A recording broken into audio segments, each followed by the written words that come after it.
Ladies and gentlemen, welcome to the National Assembly of the Republika Srpska at the International Summit Step Forward. The host, the Speaker of the National Assembly of the Republika Srpska, Igor Radojčić, will welcome you. Ladies and gentlemen, welcome to the National Assembly of the Republika Srpska.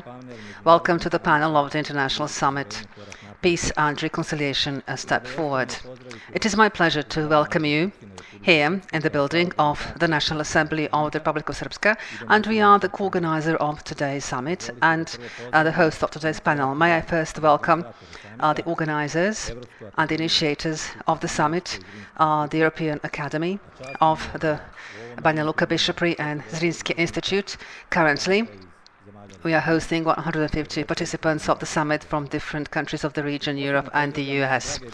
My warmest welcome goes to our dear guests who will take part in the first panel. Mr. Božo Ljubić, Deputy Speaker of the House of Representatives of the Parliamentary Assembly of Bosnia and Herzegovina. Mr. Josip Leko, the Speaker of the Parliament of the Republic of Croatia.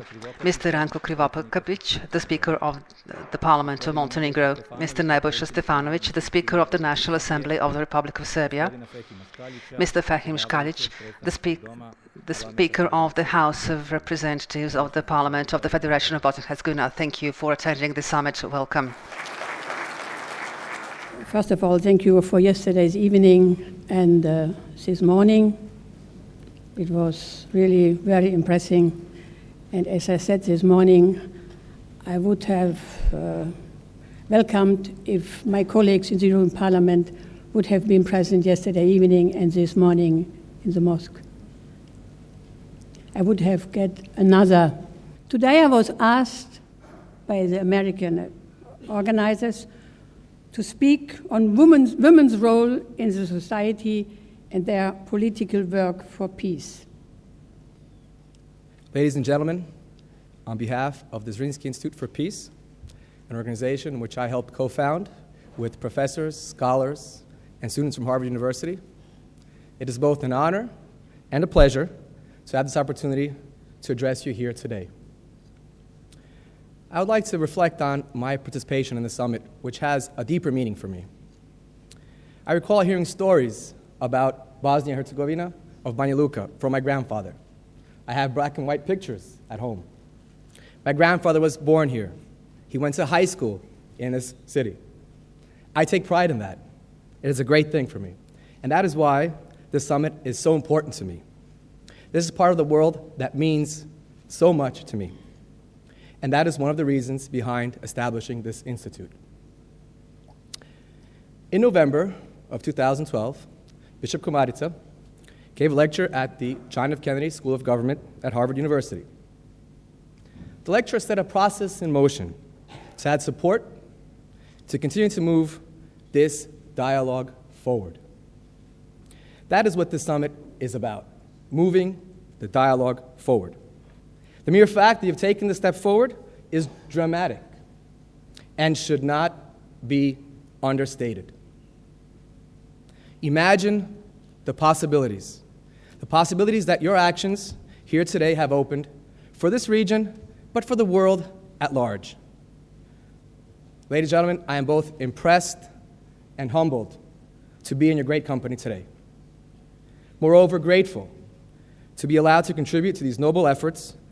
You are making history here today, and I would like to move that history forward, and I believe that we will do it together.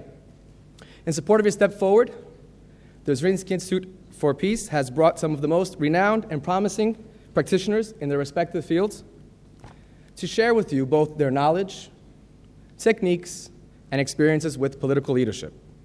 We hope to provide a blueprint for change that will have impact and continue the process and not have it end here.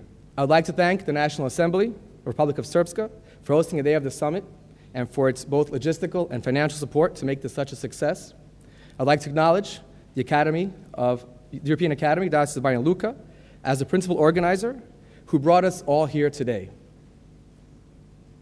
Finally, I'd like to thank the generous financial support of the United States Conference of Catholic Bishops, who made this summit a reality as well.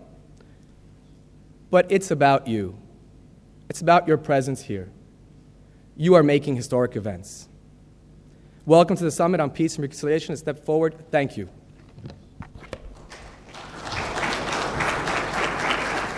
The world is looking for leaders.